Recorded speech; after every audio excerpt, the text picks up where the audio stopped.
नमस्कार सम्पूर्णमा म डाक्टर नवीन कर्ण एनिमेन होमियो अस्पताल मेन रोड लालबन्दी सर्लाही।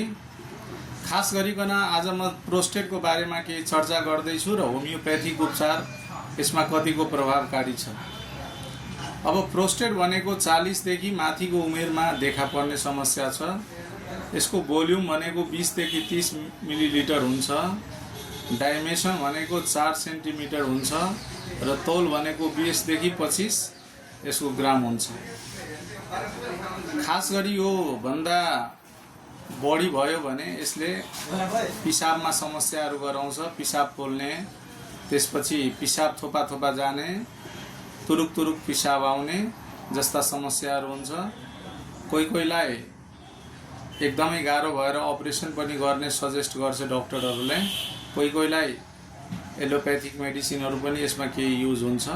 तर हाम्रो होमियोप्याथीमा यसको चाहिँ बिना अपरेसन जरैदेखि निर्मूल पार्न सकिन्छ।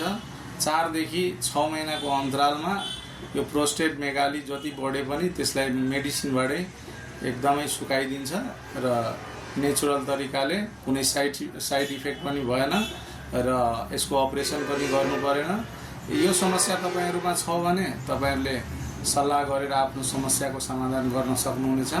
हाम्रो सम्पर्क नम्बर 98 078 75 803। हवस् त, यही जानकारीको साथ नमस्कार।